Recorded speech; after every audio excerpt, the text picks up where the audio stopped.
저의 이야기 시작 전 좋아요와 구독은 큰 힘이 됩니다.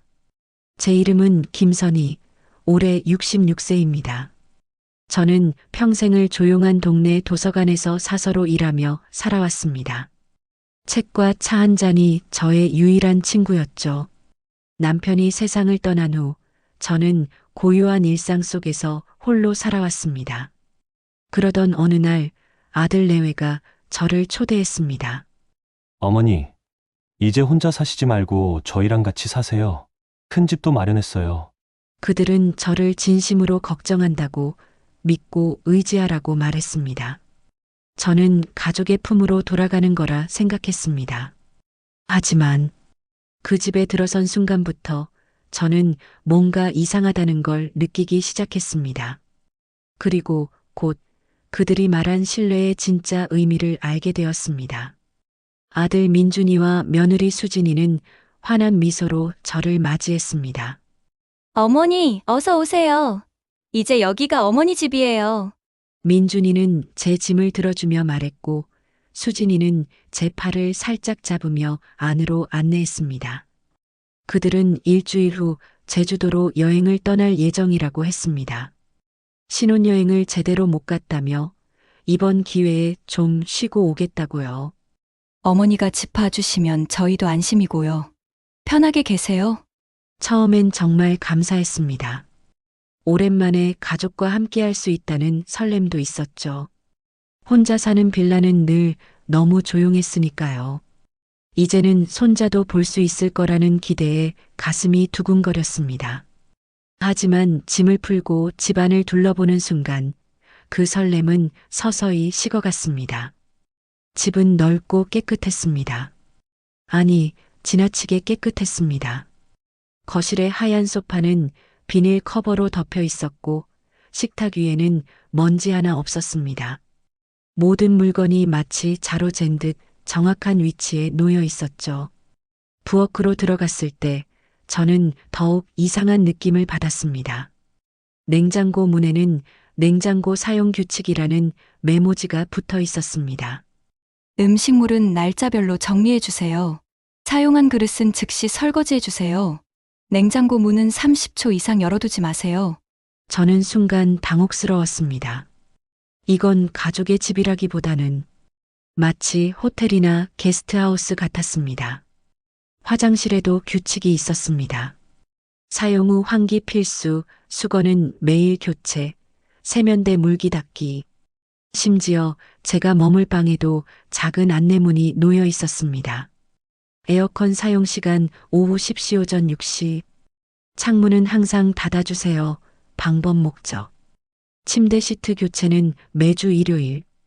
저는 그 안내문을 읽으며 쓴웃음을 지었습니다.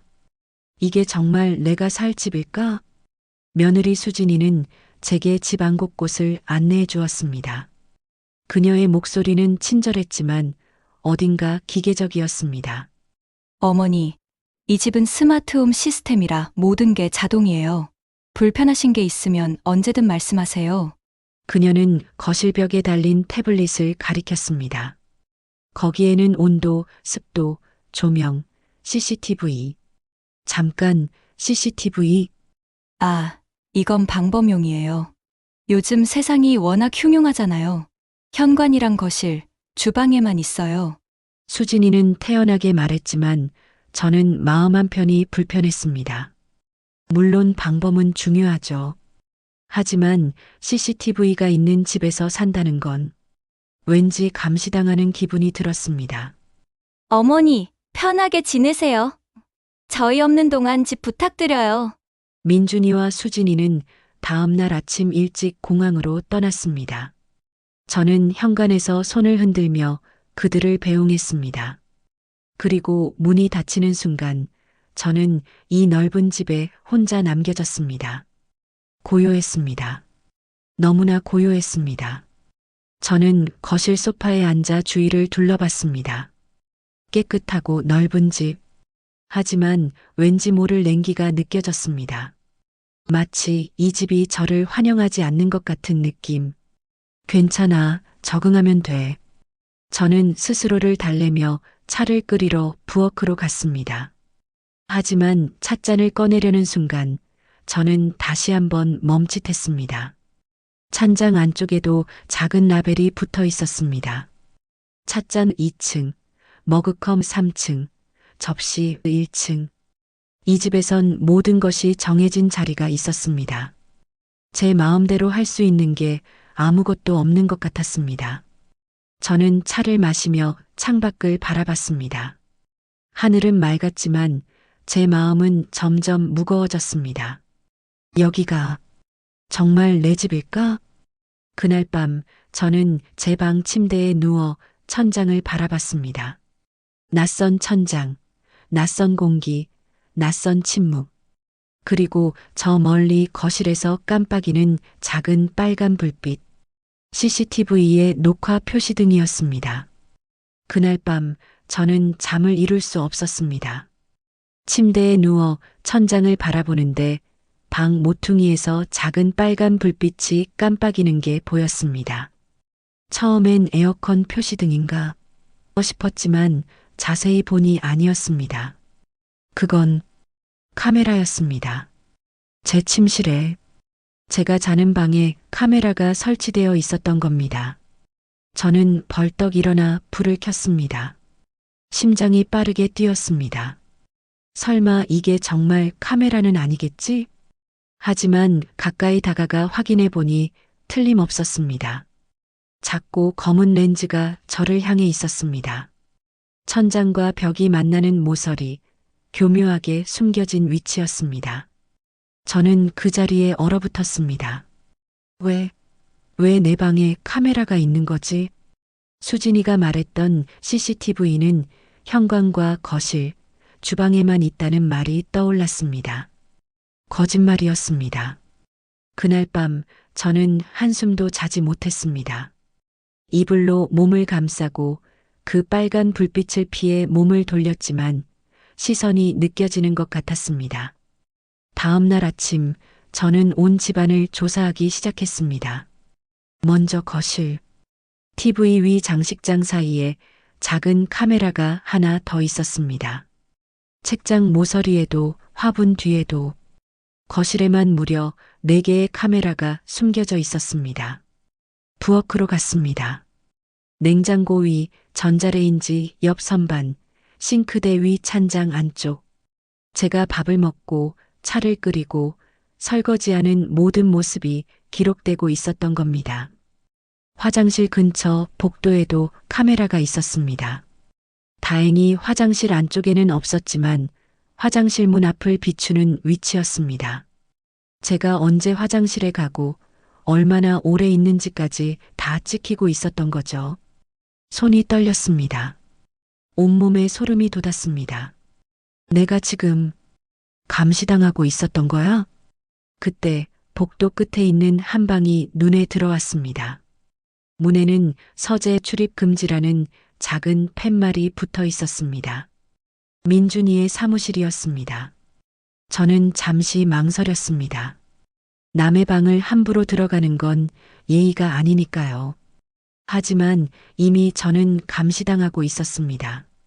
예의를 지킬 상황이 아니었죠. 문손잡이를 돌렸습니다. 다행히 잠겨 있지 않았습니다. 방 안은 깔끔하게 정리되어 있었습니다. 큰 책상 위에 컴퓨터 모니터 2대가 놓여 있었고 서랍장과 파일 캐비닛이 벽을 따라 늘어서 있었습니다. 저는 조심스럽게 컴퓨터 전원을 켰습니다. 비밀번호가 필요할 줄 알았는데 놀랍게도 자동 로그인이 되어 있었습니다. 화면에 폴더들이 나타났습니다. 집안관리, CCTV 파일, 어머니 관찰일지, 어머니 관찰일지. 저는 그 폴더를 클릭했습니다. 손이 떨렸지만 멈출 수가 없었습니다. 파일이 열렸습니다. 엑셀 파일이었습니다. 날짜별로 정리된 표가 나타났습니다. 2024년 11월 15일 오전 7시 기상, 부엌에서 차 한 잔, 거실에서 책 읽음 2시간, 혼잣말 3회 확인, 정신상태 관찰 필요. 2024년 11월 16일 오전 6시 30분 기상. 산책 나감. 오후 내내 방에서 낮잠. 무기력해 보임. 우울증 가능성? 2024년 11월 18일 TV 보다가 혼자 웃음. 대화 상대 필요. 요양원 알아볼 것. 저는 화면을 보며 숨이 막혔습니다. 제 모든 일상이, 제가 하는 모든 행동이, 심지어 혼잣말까지 모두 기록되고 분석되고 있었던 겁니다. 스크롤을 내리자 더 많은 내용이 나왔습니다.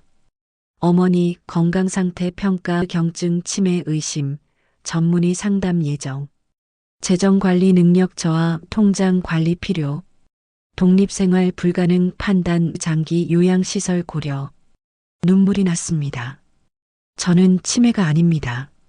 건강합니다. 혼자서도 충분히 살 수 있습니다.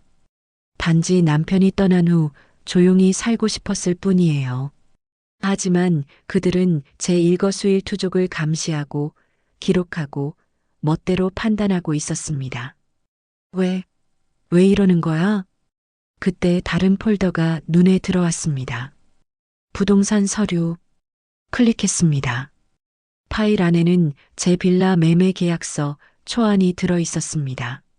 그리고 메모가 하나 붙어 있었습니다. 어머니 동에 받는 대로 진행. 요양원 입소 후 빌라 매각 예정. 예상 금액 3억. 저는 자리에서 벌떡 일어났습니다. 그들은 저를 요양원에 보내고 제 집을 팔 계획이었던 겁니다. 저를 감시한 이유는 저를 걱정해서가 아니었습니다. 저를 무능력자로 만들어서 합법적으로 제 재산을 가져가려는 거였습니다. 가슴이 터질 것 같았습니다. 분노와 배신감이 동시에 밀려왔습니다.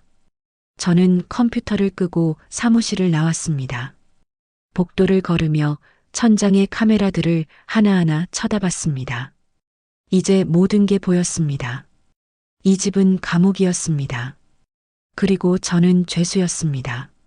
하지만 저는 아직 포기하지 않았습니다. 좋아. 그렇게 나오는 거면 나도 계획이 있어. 저는 방으로 돌아가 가방을 꺼냈습니다. 그리고 조용히, 아주 조용히 제 탈출 계획을 세우기 시작했습니다. 카메라가 저를 지켜보고 있다는 걸 알고 있었습니다. 그래서 저는 연기를 했습니다. 평소처럼 책을 읽고 차를 마시고 TV를 보는 척 했습니다. 하지만 제 머릿속에선 치밀한 계획이 짜여지고 있었습니다. 그날 밤 저는 결심했습니다. 더 이상 당하고만 있을 수 없다고. 이건 단순히 오해나 과잉 보호가 아니었습니다. 이건 명백한 침해였고 계획된 배신이었습니다. 다음 날 아침 저는 평소처럼 일어났습니다. 카메라를 의식하며 자연스럽게 행동했습니다. 부엌에서 토스트를 굽고 차를 끓이고 창가에 앉아 신문을 읽는 척했습니다. 하지만 제 머릿속은 치밀하게 움직이고 있었습니다. 증거를 확보해야 해. 확실한 증거를. 점심 무렵 저는 가방에서 오래된 USB 메모리를 꺼냈습니다. 남편이 생전에 쓰던 거였죠. 8기가짜리 작은 USB였지만 지금 제게는 가장 중요한 무기였습니다. 오후 2시 카메라들이 저를 지켜보고 있다는 걸 알면서도 저는 다시 민준이의 사무실로 향했습니다. 이번엔 더 대담하게, 더 확신을 갖고 문을 열고 들어갔습니다. 컴퓨터를 켰습니다. 화면이 켜지는 동안 심장이 쿵쾅거렸지만 손은 떨리지 않았습니다. 로그인 화면. 자동 로그인.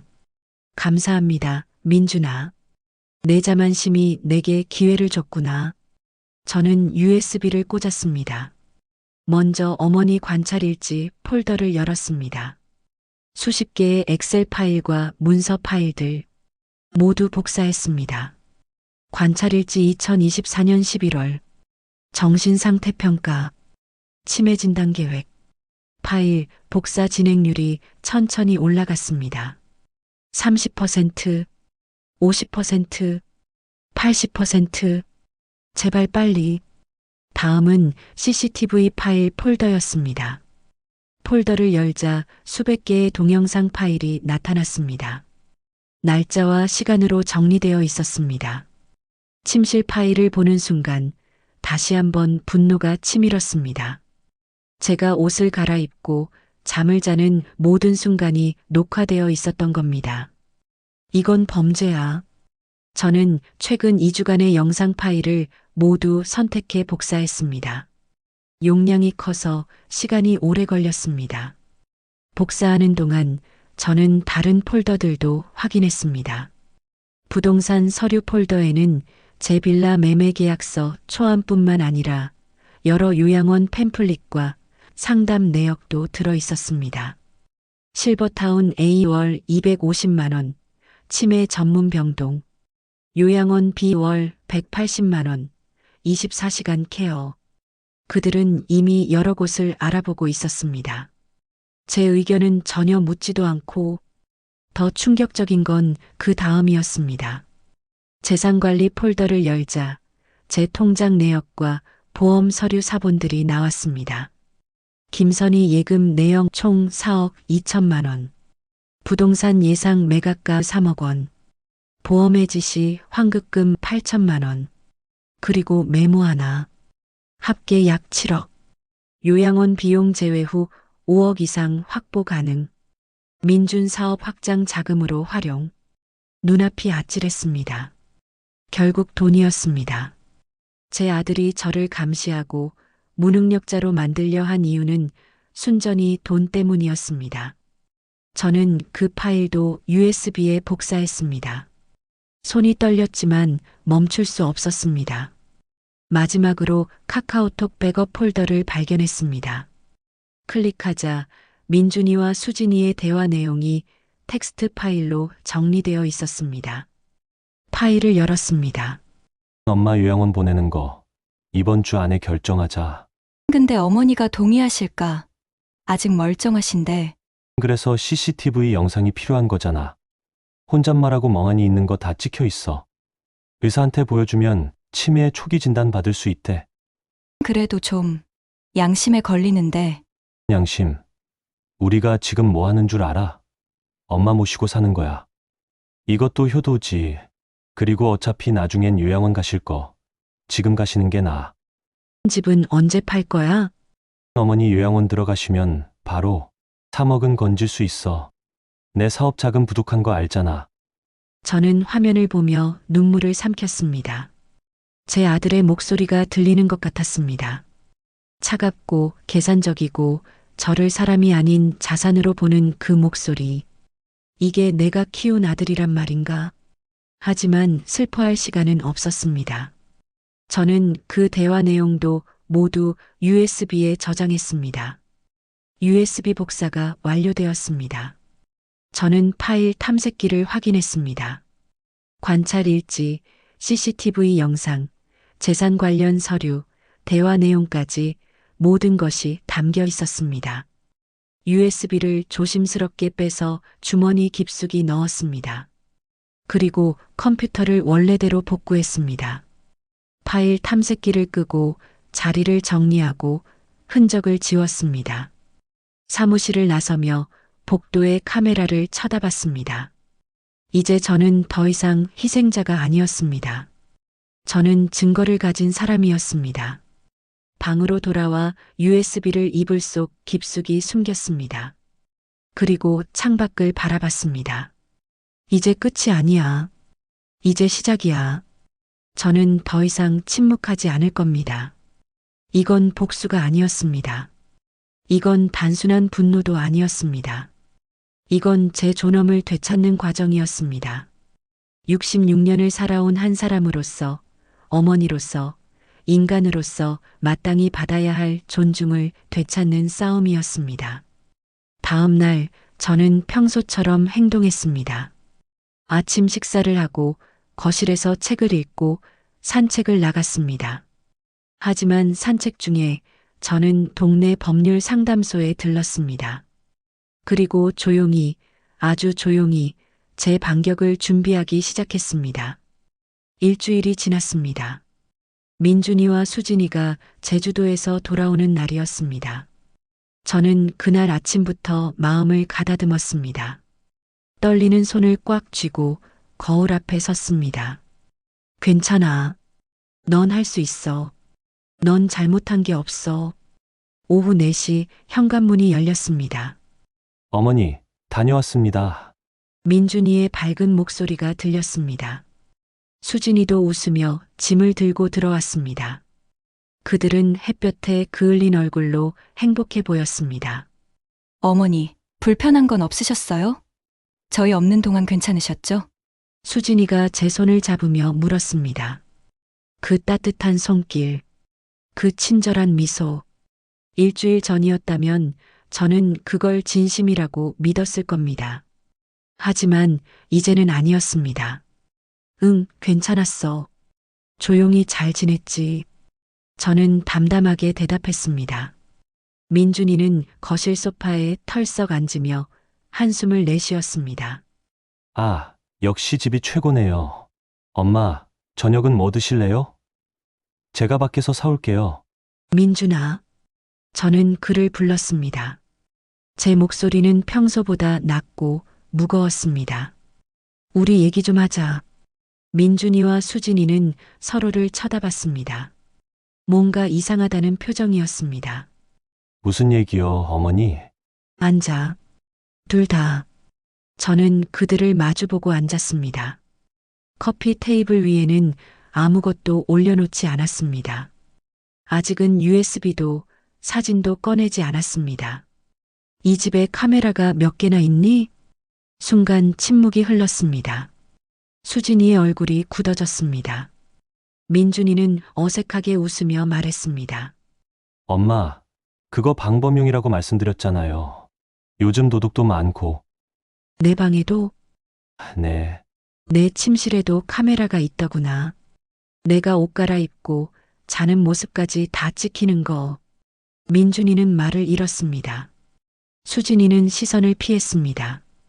그리고 부엌, 거실, 복도. 이 집에는 12개의 카메라가 있더구나. 내가 어디로 가든 무엇을 하든 다 감시당하고 있었어. 어머니, 그게 아니라 수진이가 변명하려 했지만 저는 손을 들어 막았습니다. 아니야. 들어봐. 나는 아직 끝나지 않았어. 저는 심호흡을 하고 계속했습니다. 너희 사무실에도 들어가 봤다. 컴퓨터도 켜봤어. 민준이의 얼굴이 창백해졌습니다. 엄마, 그건 제 개인 공간인데. 내 개인 공간? 내 삶이 기록된 파일들이 가득한 그곳이? 목소리가 떨렸지만 저는 참았습니다. 어머니 관찰 일지. 그게 뭐니? 내가 언제 일어나고 뭘 먹고 몇 번 혼잣말을 하는지 다 적어놨더구나. 심지어 나를 치매 환자로 만들려는 계획까지. 그건 그리고 내 집, 내 빌라를 팔 계획도 세워놨지? 나를 요양원에 넣고 내 재산으로 내 사업 자금을 만들려고. 민준이는 아무 말도 하지 못했습니다. 그의 입술이 바르르 떨렸습니다. 수진이가 나섰습니다. 어머니, 오해세요. 저희는 정말 어머니를 걱정해서. 걱정? 저는 쓴웃음을 지었습니다. 걱정하는 사람이 상대방 몰래 카메라를 설치하니, 매일 감시하고 기록하고 평가하니, 그게 걱정이니? 어머니는 혼자 사시기엔 너무 위험하세요. 요즘 깜빡깜빡 하시고 혼잣말도 많이 하시잖아요. 나는 건강해. 깜빡하는 건 나이 들면 누구나 그래. 혼잣말은 혼자 살아서 그런 거야. 그게 치매는 아니야. 제 목소리가 높아졌습니다.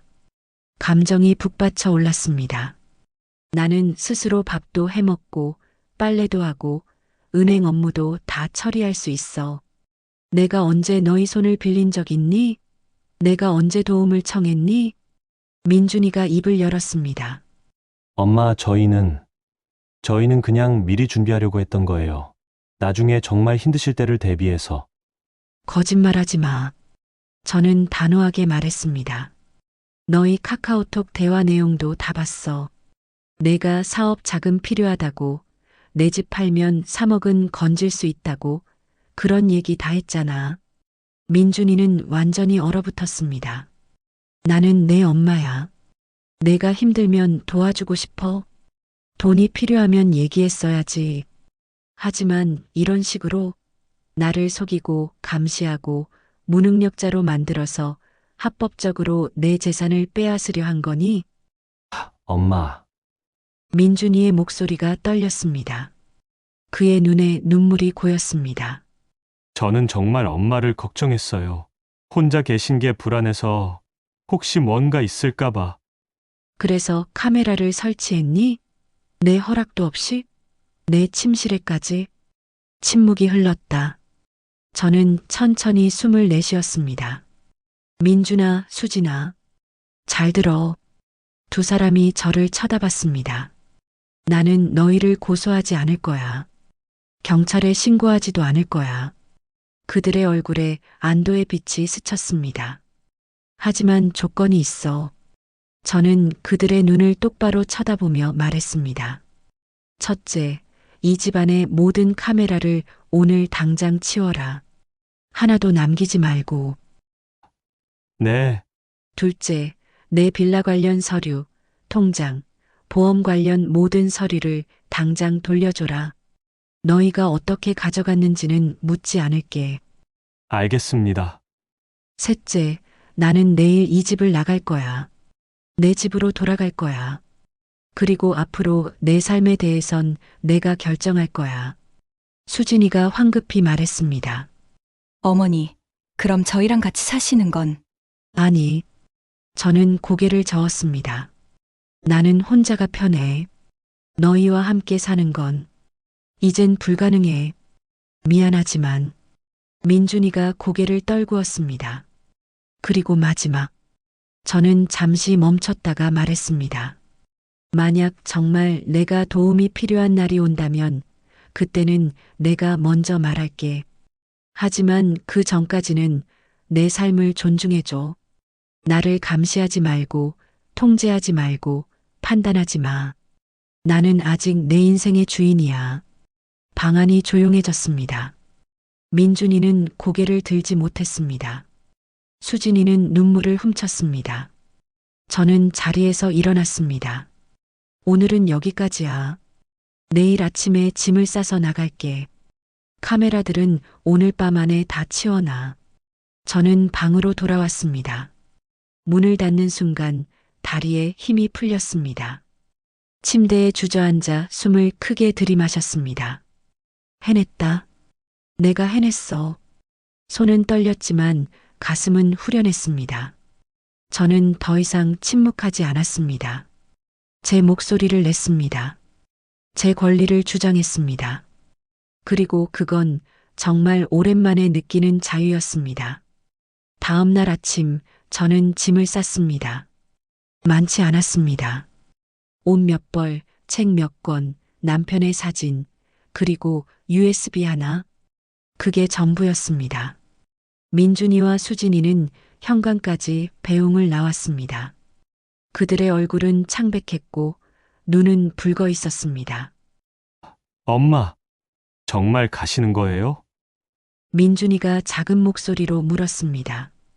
응, 내 집으로 돌아갈 거야. 저희가 잘못했어요.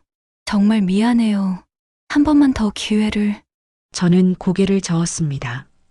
민준아, 미안하다는 말은 이제 충분해. 중요한 건 앞으로야. 서로를 존중하면서 사는 거. 수진이가 눈물을 닦으며 말했습니다. 어머니, 정말 혼자 사실 수 있으세요? 불편하신 건 없으세요? 저는 잠시 그녀를 바라봤습니다. 그녀도 나름대로는 걱정했을 겁니다. 다만 방법이 잘못됐을 뿐이죠. 나는 괜찮아. 66년을 살아왔어. 앞으로도 잘 살 수 있어. 택시가 도착했습니다. 저는 짐을 싣고 마지막으로 그들을 돌아봤습니다. 가끔 연락할게. 하지만 내 속도대로. 네, 엄마. 택시가 출발했습니다.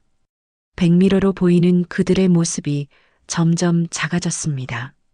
저는 창밖을 바라보며 길고 긴 숨을 내쉬었습니다. 이제 시작이야.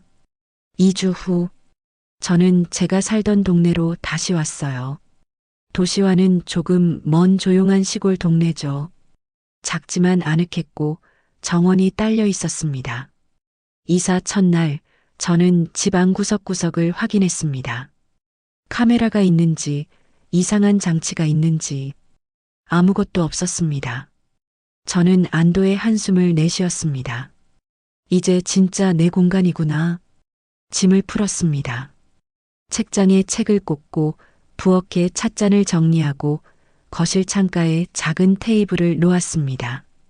그리고 그 테이블에 앉아 창밖을 바라봤습니다. 햇살이 따스했습니다.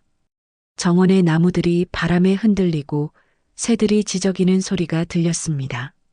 저는 천천히 차를 끓였습니다. 물 끓는 소리, 찻잎이 우러나는 향기, 따뜻한 찻잔을 손으로 감싸는 느낌. 모든 게 제 것이었습니다. 제 시간이었습니다. 아, 이런 거였구나. 자유라는 게. 3주 후, 저는 규칙적인 일상을 만들었습니다. 아침 7시에 일어나 정원을 산책했습니다. 꽃들에 물을 주고 새들에게 모이를 뿌렸습니다. 오전엔 책을 읽었습니다. 오래된 소설책도 읽고 새로운 에세이도 읽었습니다. 누가 뭘 읽으라고 강요하지 않았습니다. 제가 원하는 걸 읽었습니다. 점심은 간단하게 먹었습니다. 샌드위치 하나, 샐러드 한 그릇. 누가 지켜보지 않으니까 편했습니다. 오후엔 동네 도서관에 자원봉사를 나갔습니다. 제 오랜 직업이었으니까요. 책을 정리하고 아이들에게 동화책을 읽어주고 어르신들과 이야기를 나눴습니다. 선생님, 요즘 표정이 정말 밝아지셨어요. 도서관 관장님이 말씀하셨습니다. 저는 웃으며 대답했습니다. 네, 요즘 정말 행복해요. 그건 거짓말이 아니었습니다. 한개월 후, 어느 날 저녁 전화벨이 울렸습니다. 민준이었습니다. 엄마 저예요. 응, 민준아, 요즘 어떻게 지내세요? 잘 지내. 너는? 저도 괜찮아요. 엄마, 그동안 정말 많이 생각했어요. 제가 정말 잘못했다는 거, 이제 알겠어요. 저는 창밖을 바라보며 조용히 들었습니다. 엄마를 걱정한다는 핑계로 사실은 제 불안과 욕심을 채우려 했던 것 같아요. 엄마의 의견은 전혀 듣지 않고 정말 죄송해요. 고마워, 민준아. 그렇게 말해줘서. 엄마, 이번 주말에 점심 같이 할 수 있을까요? 저희가 찾아뵐게요. 그냥 밥 한 끼 같이 먹고 싶어서요. 저는 잠시 생각했습니다. 좋아. 오렴. 내가 된장찌개 끓여줄게. 정말요? 감사합니다, 엄마. 전화를 끊고 저는 미소 지었습니다. 용서는 쉬운 게 아니었습니다. 하지만 불가능한 것도 아니었습니다. 시간이 필요했고 진심이 필요했습니다. 그리고 그 시작은 지금이었습니다. 손에는 따뜻한 차 한 잔, 무릎 위에는 펼쳐진 책 한 권, 햇살이 따스하고 바람이 부드럽습니다. 새들이 노래하고 꽃들이 향기를 풍깁니다. 아무도 저를 지켜보지 않습니다. 아무도 제 일거수일투족을 기록하지 않습니다. 저는 그냥 저입니다. 66세의 김선희. 책을 사랑하고 차를 즐기고 고요함 속에서 평화를 찾는 한 사람. 가끔 혼잣말도 합니다. 가끔 멍하니 창밖을 바라보기도 합니다. 그게 뭐 어떻습니까? 그건 제 자유입니다. 민준이와 수진이는 지난주에 다녀갔습니다. 우리는 함께 밥을 먹었습니다. 서먹했지만 예전보다는 편했습니다. 그들은 카메라 이야기를 꺼내지 않았고 저도 굳이 언급하지 않았습니다. 다만 헤어질 때 민준이가 말했습니다. 엄마, 앞으로는 엄마가 원하실 때만 찾아뵐게요.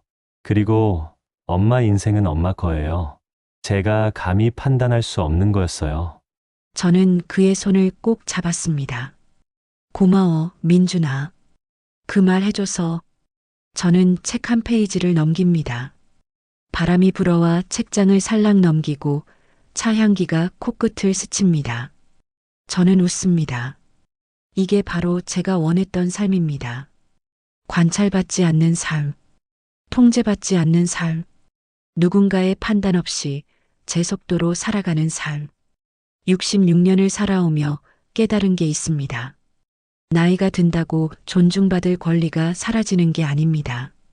가족이라고 모든 걸 허락해야 하는 건 아닙니다. 사랑한다는 이유로 누군가의 자유를 빼앗을 순 없습니다. 저는 제 목소리를 냈습니다. 저는 제 권리를 찾았습니다.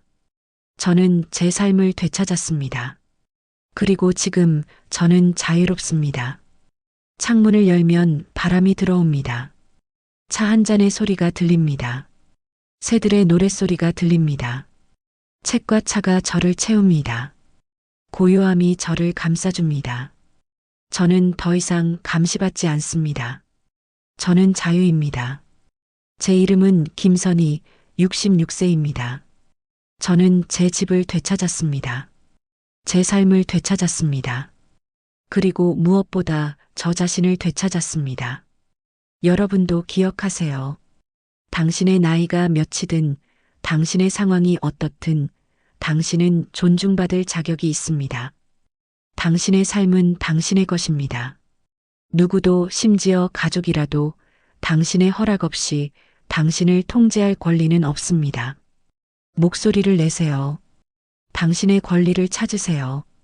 그리고 당신만의 자유를 되찾으세요. 저처럼.